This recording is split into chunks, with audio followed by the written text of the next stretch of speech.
Radio, the Chronicles of Rohn. I am your host, Alan J. Campbell, and sitting in with me tonight, uh, guest is son number two, Jared. Good evening. Good evening. My name is Jared Campbell. Yes, he's sitting in for my man Keith Footy, who is out ill right now. So Keith, get better. We'll be talking with you soon, my brother. My brother. Now, we're gonna get into a couple of things tonight, but one of the things that we really gonna jump into is where I left off last week, talking about, and we are still on the topic of civil rights, but we're gonna get into that, but we're gonna get into the other set of rights dress, and this is permanent, and this is for us as black people. But the topic at the show. I'm sure that most of you, if you haven't heard already, or if you getting in from that slave driving job, we had a train accident. We had a train derailment earlier today, approximately about 1:30 this afternoon in Washington State. That's Washington, not the capital. For those who are geographically challenged. Okay, Not DC. correct. Not DC, but Washington State. That's our west, or our northwest. But to get into that, this was an Amtrak train that derailed early this evening. At last report, now initial reports, and this is why you have to do your research and your fact finding. Initial reports initially said that they had 6 fatalities, all of these were on the train. Now they've scaled that back to where they have a confirmed. At last report, and this was apparently at about 8 o'clock our time, which would roughly be 6 o'clock Pacific. They scaled that back to 3 confirmed fatalities, all on the train. Now, this particular line, 7 years. In fact, this was an inaugural run. This was the first time this train ran on this line that was created or built. They spent 7 years, $181 million to create this new line for this inaugural running train that ran from Portland to Seattle. I'll check that, from Portland to Tacoma. And the understanding is that I believe this may have been a commuter train, a fast track commuter train, to where it runs along Interstate 5, or what they call affectionately I-5, the I-5 corridor. And apparently the train was crossing the interstate and coming over an overpass, and cars. There were 2 engines and 4 passenger cars. Out of the 14 cars, 13 of them left the track.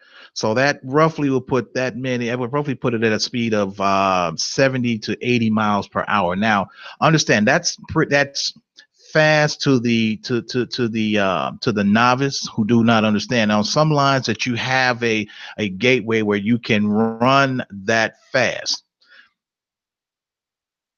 These cars, if you haven't seen it already, some of these cars are already on the highway. Some of them are dangling. Literally, there are three cars dangling over the overpass, off the overpass, and hanging over the expressway. Now, this is one of the things that Donald Trump has spoken about. We have to shore up infrastructure. And for those who don't understand what that is, infrastructure meaning concerning our roads and bridges. Our roads and bridges. This also includes our rail lines. This also includes it, and we have to put money into that. On the campaign trail, he said this. He took office, and he's saying it again. These things are indicative of what he has talked about. Crucifies, and here I go, and I call, and you know what I'm about to say when I say the sacred cow. Exactly what you're talking about. Going to the sacred cow, that there was no money put in there. That money is supposed to go to the Department of Interior to help build infrastructure, to secure these particular things. These are things that are happening now. At $181 million, track is going to pay out for equipment loss, track, and life is going to triple that. That's easily $300 million that Amtrak is going to lose. So and at last check, the stock was going down. It went down 8%. So for a big company like that, is a lot of money. A lot of money. Really funny too. This is caught on camera. If you haven't seen this yet, just easy. And some of this stuff you can, like I say, I always talk about fact finding and pull it up. This is a section of caught on camera. Someone at Magnificent Mile stole Salvation Army kettles, and at estimate that there were that from what was understood is there was at least $1,000, maybe $1,100 in that kettle. Now, the person who did it was they have him on camera. Very, very good Christmas, guaranteed. If they don't catch him first, not catch him. The other action item is that now this it's just a lot of things that are just really happening to just happening in the media, and it's happening with Hollywood and the media. John Skipper, who is the president and the co-chair of Disney Media Networks, resigned today because he can't stay off the dope. He's resigned. Keyword, he resigned due to his substance abuse problem. I feel I cannot serve in the best interest of this corporation, so I must step down. And now they agreed with that. Years old, you're an old crackhead. You're 60 years old. You are old school crackhead. Really? Now, come on, let's I just don't get it. Don't get it. So you're making, and this guy's making somewhere in the area of $5 million to $10 million a year. You rolling down to some low end, and you scoring dough. What's wrong with you? Unreal. Another, these are just things that are just happening all over. Now, one of my favorite places, and I think you've been there too, Atlanta. Now, here's another thing. Once in my entire lifetime, but I do believe it was with you, though. Yeah. The Hartsfield Jackson Airport, which is the busiest airport in the country, had a major power outage Sunday caused by a fire station.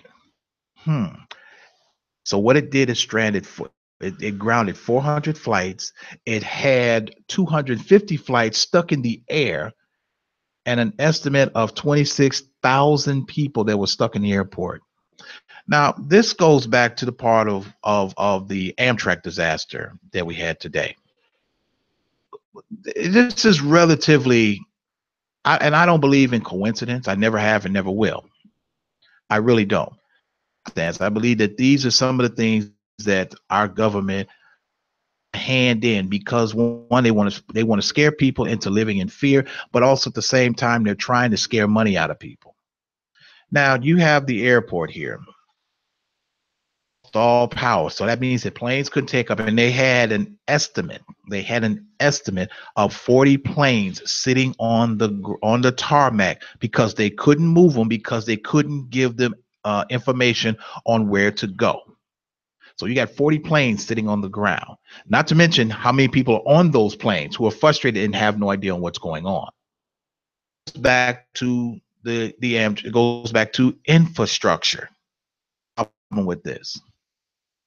You had a simple fire that killed all and any of your communication systems, or knocked them completely out. Now, mind you, this is the second incident that has happened at the Hartsfield Jackson Airport, and I believe in 5 months. They had an incident where the control tower the tower lost contact, or the system went down in the tower. So now they lost contact with flights. taking off and landing. So they couldn't do anything. This was the server that went bad. We start admitting to ourselves that sometimes these things are not by chance.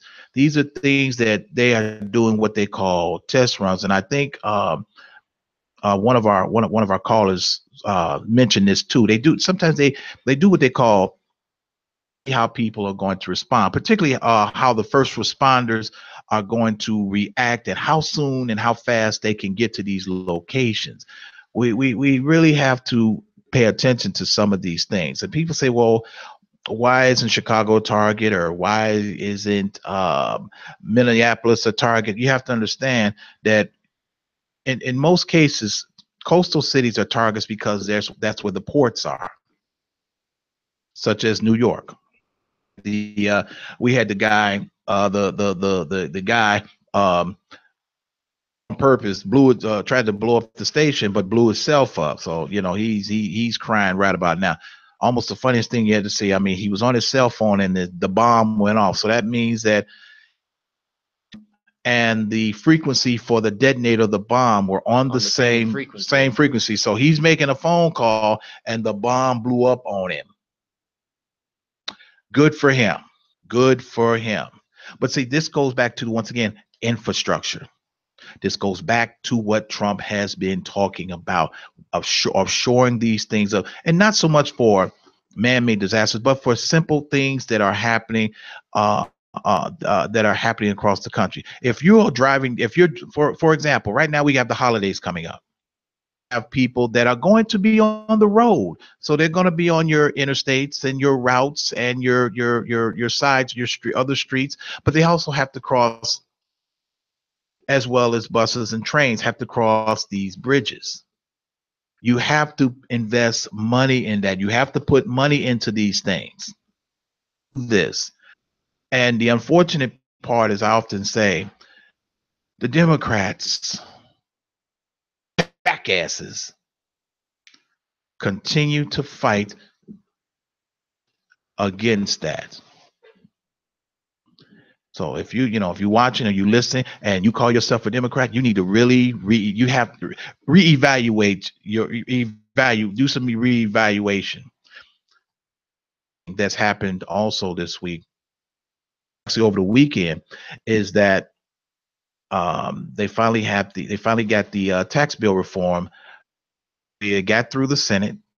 It got through the Senate with resistance from the Democrats. Now, initially, the Democrats were crying about, well, it doesn't do enough for the poor. Well, here's the thing, Democrats. What have you done for the poor? What have you done for me lately? It's that song Janet Jackson said, what have you done for me lately? This, people, if you're a Democrat, Democrats done for poor people. See, we have to understand there's two classes of people. There's poor people. It's about class. They fool us with saying middle class, because what it is that when they give you the topic of middle class, they want you to believe that you are relevant. For those people who get up and go into a job and saying, I'm making X amount of dollars, no, they're just making you believe that you're relevant somehow. If you feel that, hey, I got this house and I'm doing this and I'm doing that, they're just making you relevant. Down, if you're not making 150,000, 250,000, you're poor. Point blank period. It's point blank period. We can't sugarcoat this no more. Don't start no SH and it won't be no IT. But when you're looking at what the tax reform is going to do, what happens is that if you fall up under a certain bracket, meaning that if you're under 50,000, I think 50,000, but if you ever get a chance to read the tax reform bill, it's 497 pages. That is a lot to read, and you have to understand the wording. You have to understand the context of it. What they're doing is, when they say poor people, we understand that, but what they're doing is that they're allowing you, they're only taxing you 12% of your income, which that means not only that, but they're with the 12% that they're taxing you, they are allowing you to add more deductions, things that you could not deduct. You will be able to do that. Now, for some people, they'll be able to deduct certain medical expenses. And we know for a fact that medical is one of the biggest that people, there are certain things that they're going to also allow you to. Now, right now, what some people, and this is, and this goes back to where the Republican Marco Rubio, I have to really stand on this. We're not giving enough to these families as far as child income, the child credit, the child credit. Oh, he said, well, this woman, I will only support this bill if you give me this. Originally, it was at it was 1,100. Now it's up to 2,400. So now that's $2,400 that they're actually giving you, and some of this money you actually can write off. Write off. Sleep out there, just so that you know that the phone lines are open if you want to join in a couple of these topics. It's 708-223-8953. Phone lines are open. But see, and what they're doing is that when they talk about taxing the hell out of the one percenters or the top or those that are making $1 million or more, yes, you have to do that. You get in there, and they're actually they're taxing them 20% of their income. And you have to understand, and people, I had a conversation with a gentleman today when he said he didn't understand the trickle down effect.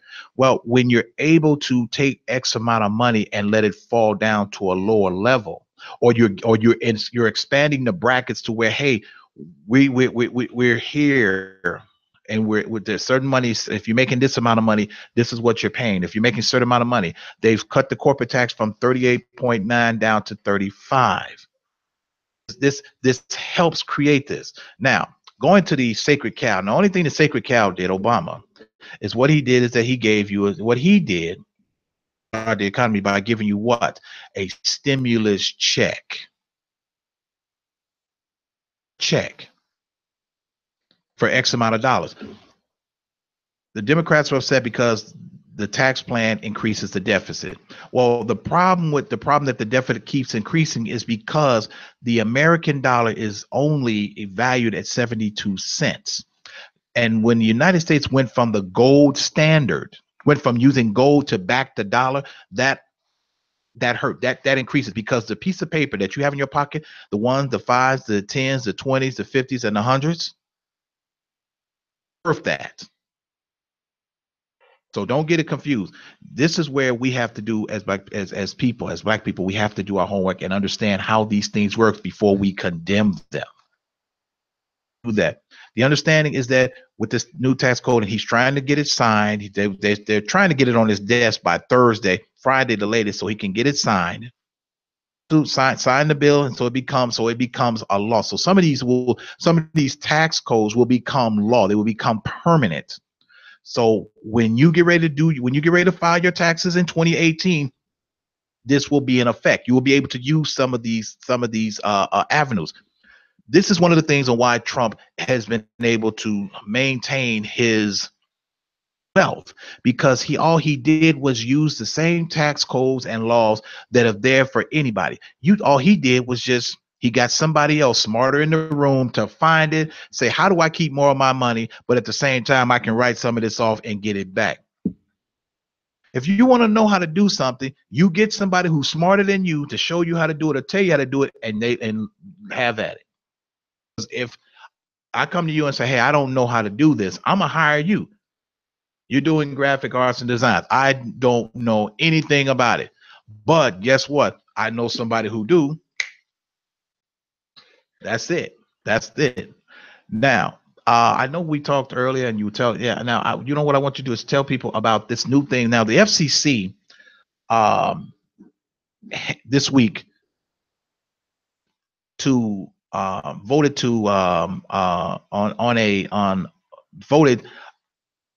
on the net neutrality.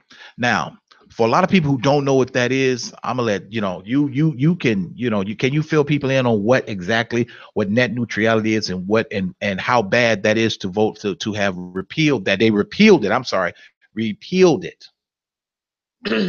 Pardon me. So pretty much what net neutrality is that we're able to search up on the internet. We're able to be on the internet whenever we want. We can search up whatever we want. Like we're able to do the things that we need to get done. Like if especially since I'm in college right now, I need to use the internet. I need to use the computers and able to get a lot of assignments done, especially technical classes, and especially whenever I take a drawing class or a 3D class, then I'm going to need the internet and able to submit my work.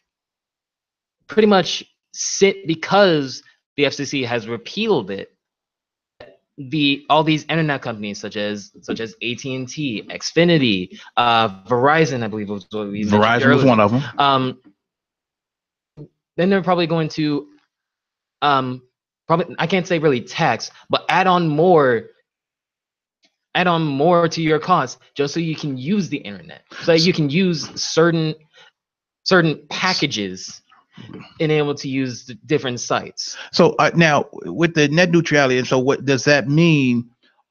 That they'll be able to dictate how fast the speed or blocking certain apps? At the moment it's unsure, but I want to say that is not true. However, about adding blocking different sites, blocking different ads and everything like that, I'm gonna go into something else. Like for me, I do YouTube nowadays. So and there was another YouTuber who mentioned who used YouTube as an example. Right. He said, like, let's say you wanted to go onto YouTube or some sort of video streaming site, and instead of the normal homepage that you would see, it would probably say, "Oops, we're sorry, you didn't pay for the internet package." Yeah. And I totally agree with that. I totally agree. It's like what we were talking about. Show, welcome to iHeart Intellectual Radio, the Chronicles of Rohn. Who do we have on the phone, and where are you calling from? Georgia. Hey, what's happening in Georgia? How you doing? Okay, guys. So let's jump in this thing with net neutrality. So first thing first is that what the intent of the internet was to help the information and access this information highway without restriction. What net neutrality does essentially is take that safeguard away and now puts everything through card buffer. So that's really what that whole thing was. Instead of you having restrictions and having all of these a la carte for your apps, for your streaming devices, for all of these other little entities that are part of the internet, or that are part of our access to gathering information and or entertainment, not allowed. That's what gave us the ability to search different things without the speed being affected, to search certain things without being the priority. Everybody was given a neutral base. And what net neutrality being repealed does is it basically puts it to the highest bidder.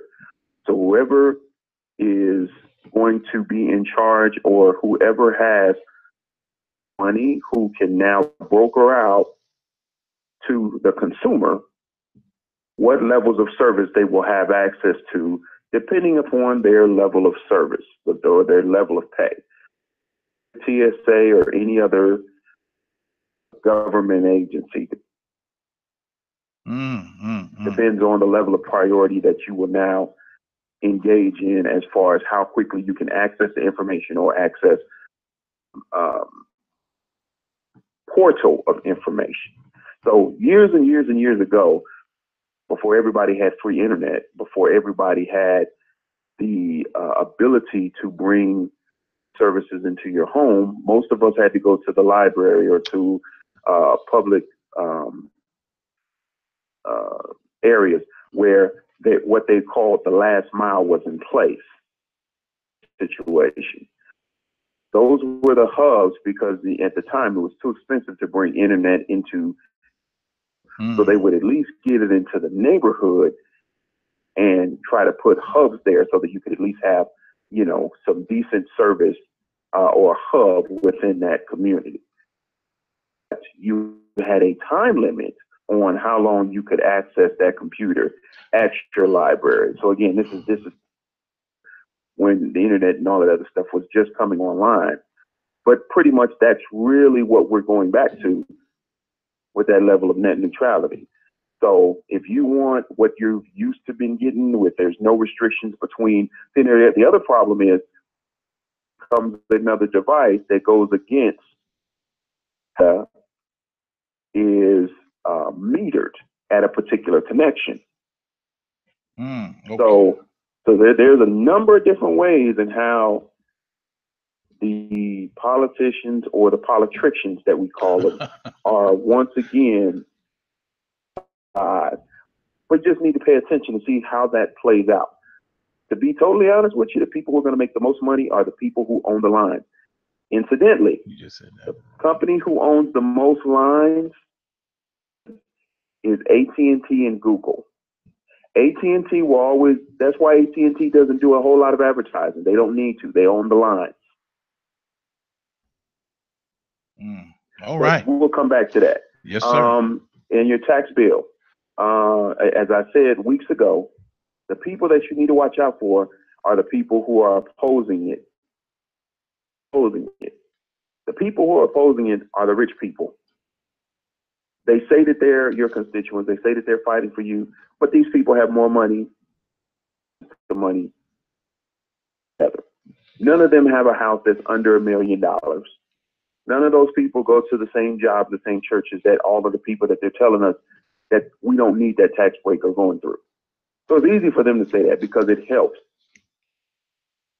and keeps us in our place.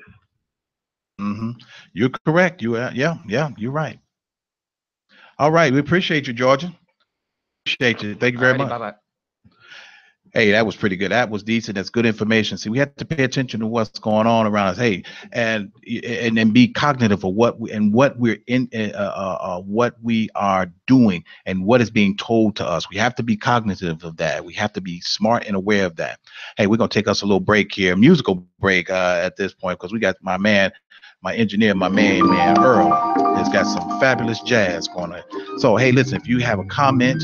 If you have a comment if you have a comment, suggestions, leave it here at the voicemail at 872-267-1381. Nubian Beauty of Hair. Check out their fabulous products on their website at luxuryhairdirect.com/Nubian4. We'll be right back. When we do come back, we're going to get into transgender rights.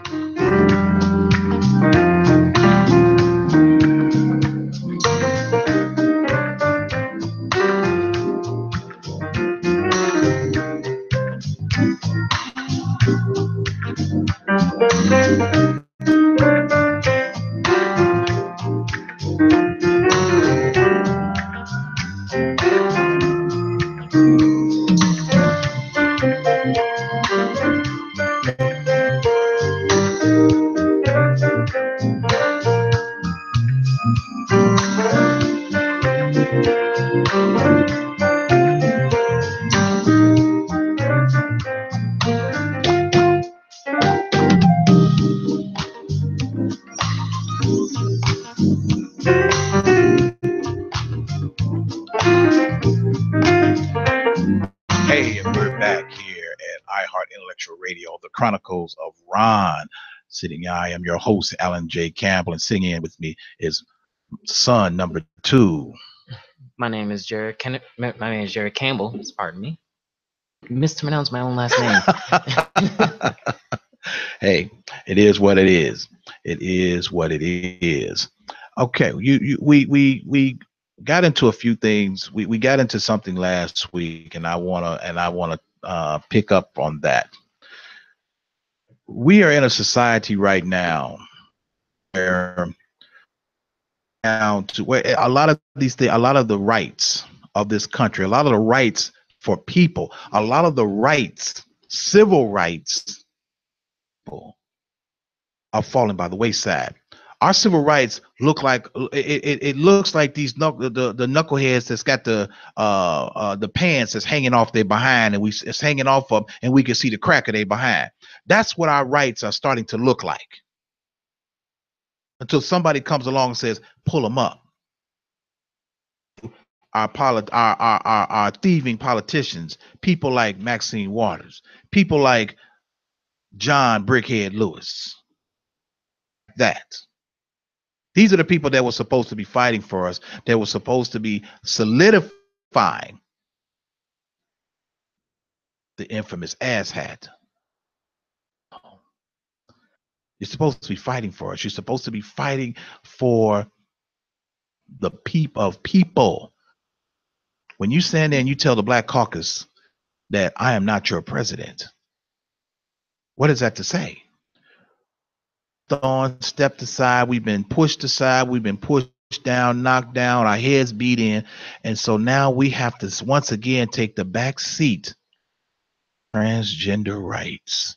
I know that's a touchy subject for people, but I'm the kind of person, I get into touchy subjects. It's something in your mind so we can start looking at things at a whole different light. A whole different light, as you already know. Right here. So it's trying to get an understanding on what you're seeing with this situation, with these things, and what I see and what I've watched and witnessed and grew up. The civil rights, understand, some civil rights is only afforded those that are citizens of this country. As I speak all the time about civil rights, I did not have a choice with this color. I didn't have a choice to have black skin or brown skin and woolly hair, brown eyes. I didn't have a choice. When you tell me that I'm not afforded the same rights as an individual who is transgender, I have a very serious problem with that. Now, understand this: when it is now, and they're not, and see, these are things that they don't want to tell you, but if you are in a heterosexual relationship, married, or you have a significant other, one of you is at a job, person on your insurance, but two people of the same gender can. How is that even fair? How is that even right? How is that even justifiable? Oh, well, we have to remember now, transgender rights is the new civil rights. It's about how I feel when I get up in the morning. I might want to be this person today, and so I'm going to be this, and you have to recognize that. If you treat me any differently, then I can sue you for discrimination. But I can't sue for discrimination. I don't get the promotion that I feel that I should have gotten. Oh no, you're underqualified. See, you see, this is constantly a back and forth thing, and this is something that is going to wind up landing at the foot of the Supreme Court. And see, the flip side to that is that on the Supreme Court you have 9 justices. Of the 9 justices, 5 of which are conservative. There's a case right now winding through the Supreme Court. Is sitting before the judges right now about a baker in Colorado, and I think I spoke on this once before. What they're pulling into this is that now all of a sudden everybody wants to say, well, my First Amendment rights are being violated, and as an American citizen, that falls up under my civil rights. Really, does it now? But not fit. But 55 years ago, I couldn't drink from the same fountain as white people. I couldn't eat at the same lunch counter. I could not even sit on the bus where I wanted to because of the color of my skin. Now all of a sudden you want to play the race card. You want to play the game you want to play because it's convenient. How do you want to do that? Now, from a millennial's point of view, what do you see? What do you see? Point of view on where we're at on transgender rights opposed civil rights. Between transgender rights and civil rights, honestly, from my point of view, though, even though everybody who is a U.S. citizen, everybody has the right to vote. Everybody, Well, remember now, you have to be a citizen to vote. exactly. You do have to be a citizen to classify gender or non-transgender people and transgender people, to think of them as two different people is absolutely wrong. And it's just like what you're saying with the insurance. Why can't, if I was in a heterosexual relationship, why can't we be on the same insurance? But if I was homosexual, why do we have to be on the same? Why can't But we you're be on the granted, same but see, they're giving people that they're saying, hey, you can do this, and opposed to, hey, how come I can't do this, or how, see, the disparity is it's almost to a point where they're making up the rules as they go along to justify what we want, just to justify these things.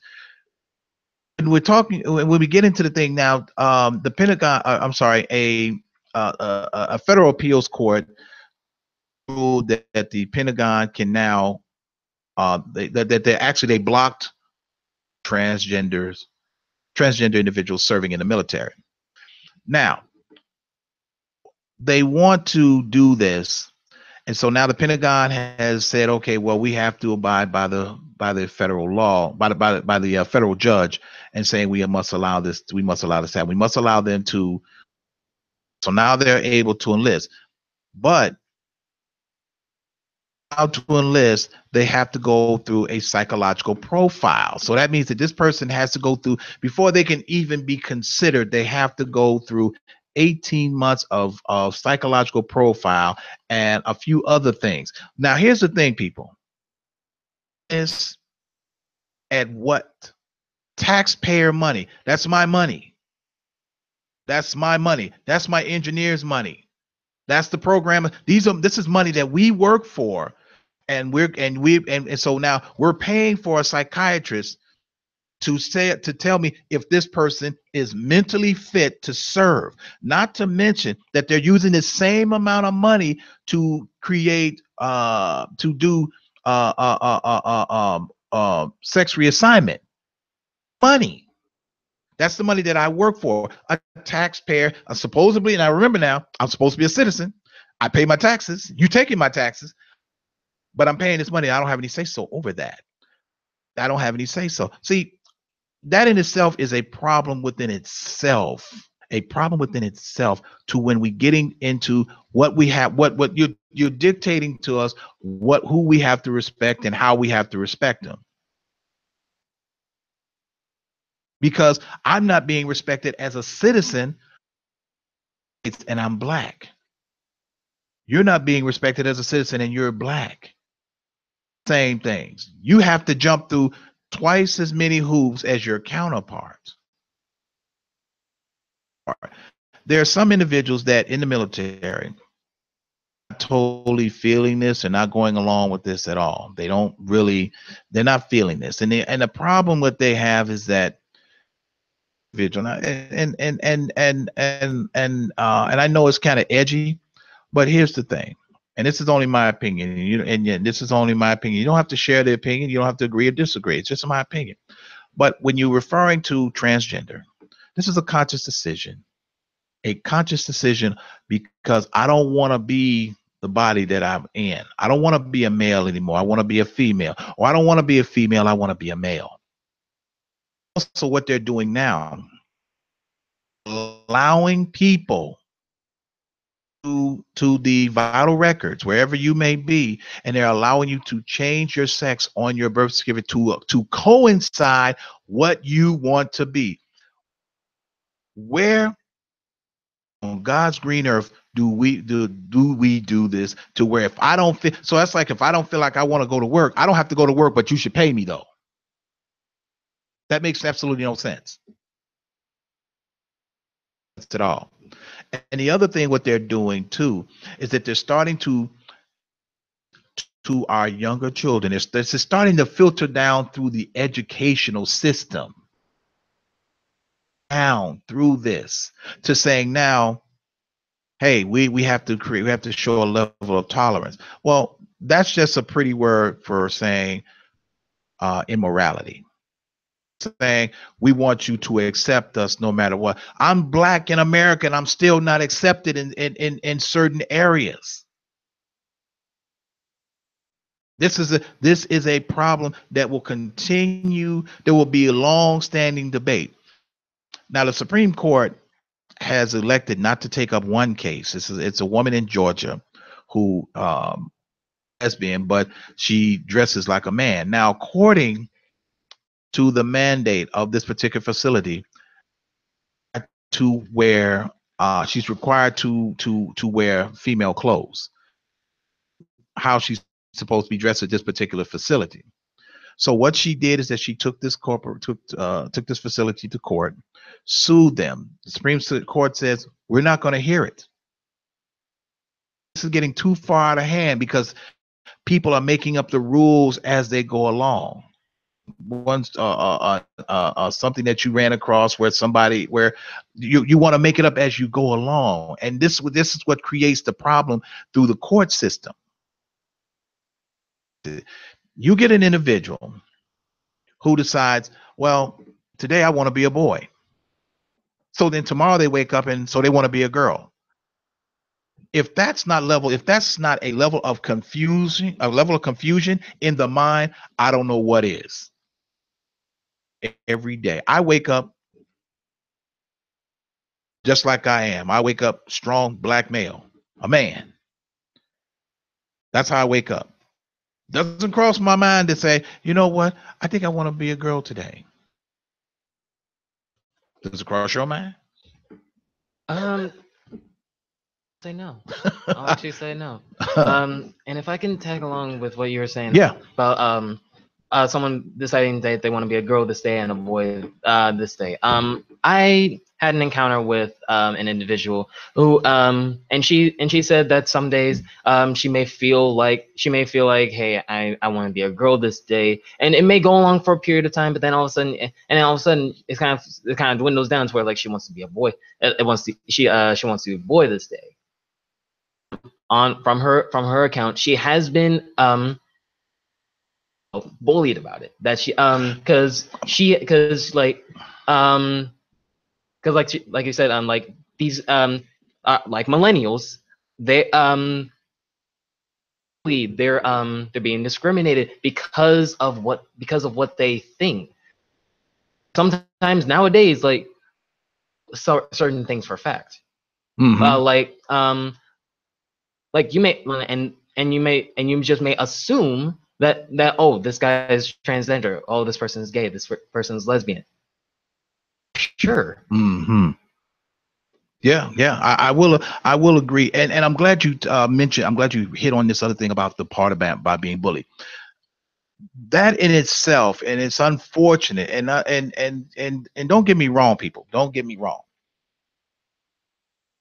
At bullying at any level, it's beyond wrong. It's deplorable because there have been instances where people have been bullied so badly that they've taken their own lives.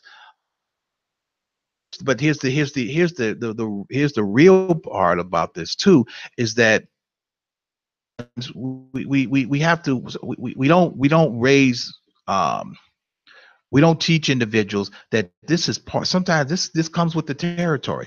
This is part of, they say, part of the job. I went to school. I had one guy that he was just a straight, he's just a bully. He really was. I ain't gonna say his name, but he bullied me the entire year that I was in grade school. And see what happened. So got to a point to where he picked the right day, he picked the right time, the right day, the right place, and I whooped his ass from the classroom through a hallway and out into the playground. He had a well whooped behind. And sometimes some things we have to deal with. Unfortunately we live in a society where patient trophy and I'm getting bullied and I can't take it anymore. Grow up. That's part of life, because when you get to your job or whatever it is that you're doing, these people do exist. And unfortunately, that bully and when they get to the point to where, and sometimes when they say bully, when you bully someone because they're different, you're putting yourself in that position for these things to happen. Fortunate thing, we have to really look at this realistically. Sometimes it's like if you commit a crime, you either gonna get away with it, you're gonna get caught. But if you get caught, you're going to jail.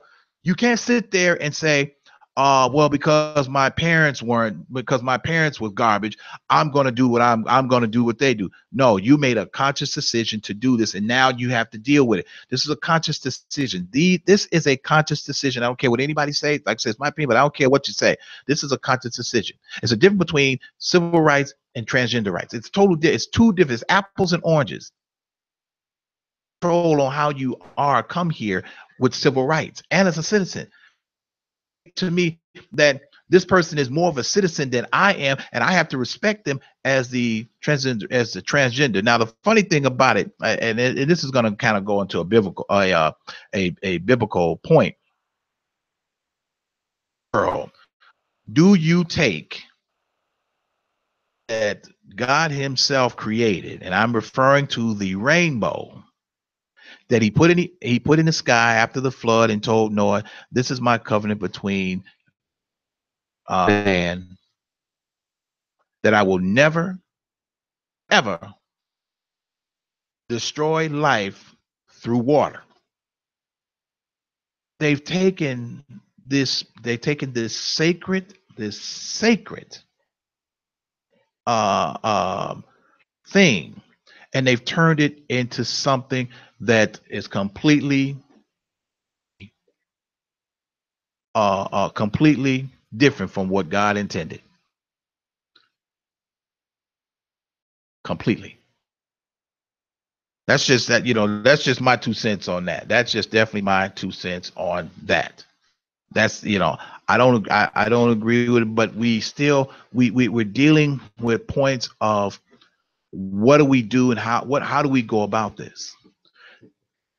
Point to where now there's levels of we have to accept this. They say, hey, you have to accept this. You have to accept this. You have to accept this. But to keep fighting as a black man in this country to be accepted. That's the thing that sometimes we find ourselves asking a question. Here's the thing we have to realize is accepted. We will not be accepted. They won't accept us. They will not allow us to sit at the same table. We have to make it anyway. I don't care if you have if you're black, this is how they're going to look at you. Point blank period. This is how they're going to look at you. Part about when we're talking about the transgender rights, they are afforded so many things. And once again, this has been when Obama ushered this in 20, when he signed this when he signed off on it in 2012, this opened the door to a lot of things that should not be.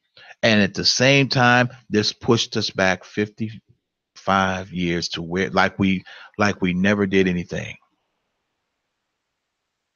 Anytime something like this winds its way into the Supreme Court to where even the justices say they don't want to even touch it. Georgia, the Supreme Court said they're not going to hear it. The case with the baker and the two gay gentlemen in Washington and Colorado. The justices right now are still mulling over that case, and all intents and purposes, because the justices are looking at the freedom of religion. Now, the baker or the shop owner, he never said that he wouldn't sell them a cake. He said he just will not make them a cake that supporting what he does not believe in. This man to compromise his principles. That's what you're asking him to do. Do that, and you have to so if you want me to respect this, you need to respect how I feel. It goes against my delicate nature of my faith. Then has to be, and it fall and understand the first amendment was put in place before all this other stuff, so that's subject to take place, or that's subject to trump what they're talking about. Should the justice rule Baker, that's going to change a lot of things it's going to change a lot of things for as far as employment, as far as schools. It's going to change a lot of things because now people can pull that blanket of freedom of religion up over themselves and say, now I can use this as protection. This is what's going to happen. Mark my words, people. This is subject to happen. You just have to pay close attention to what is going on and how this is to turn attention.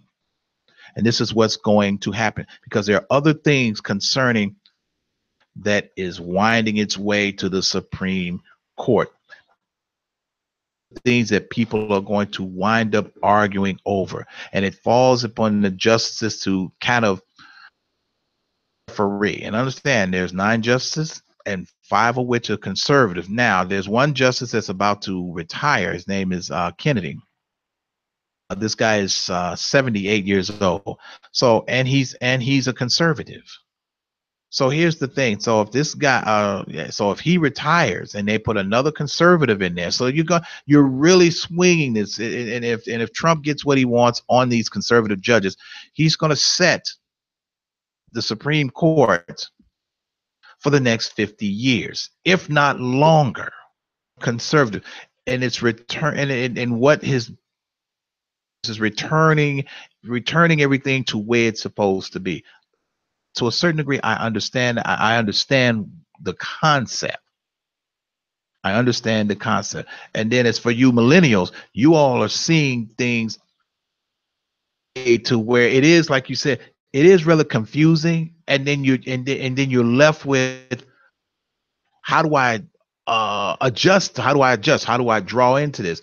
How do I treat this person? And when you're at them, and far as with you millennials, what would you say to millennials right now on this particular topic? On how to adjust, not so much as how you do, but how can they adjust? How can they deal with it? How can they get a better understanding? To a brighter idea of how would you address millennials based on transgender rights? For the most part, really, with us millennials, like, especially if you're just starting high school, or if you're still in grade school, like maybe 7th or 8th grade,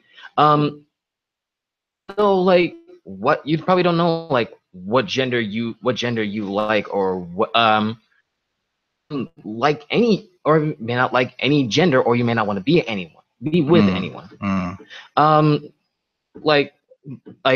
For example, like let's say that an individual likes hanging around boys, and also wants to be with a boy. Okay. You it's kind of like things seeing things kind of like in black and white. Do you see and with transgender with the millennials, would you see this as a level of confusion within oneself, a conflicted individual? And I would honestly say, yeah, it'll really get confusing, like especially if you feel like a boy one day and you feel like a girl another. It's gonna get really confusing at some point, to where it's like, okay, I need to make a decision soon because I can't continue living like this. And if you can, and honestly, if you can continue living like that, then props to you. But to me, and in my opinion, it's just like you have to make a decision at some. You have to make a decision at some point. You can't a girl this day and being a boy at another. You need to be one or the other. I definitely agree with that. I definitely agree. I certainly do, because that's just confusing. That would be confusing for anyone or for that individual. And truth be told, if you are that confused, you definitely need to seek some type of psychiatric help or be on some type of medication. And with that, hey, that's us right there on that topic for that. Hey, I want everybody to enjoy their holiday. Happy Merry Christmas. Happy Kwanzaa. There you go. Happy Kwanzaa. Happy Hanukkah. Happy New Year.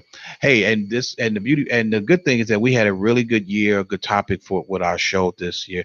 And this is our last show for 2017. We will be back January 8th. 18 with new shows, new guests, and new topics. Sometimes we might even rehash ones that we have here. Be sure to mark your calendars. Definitely. Remember that we will be back January 8th. January 8th.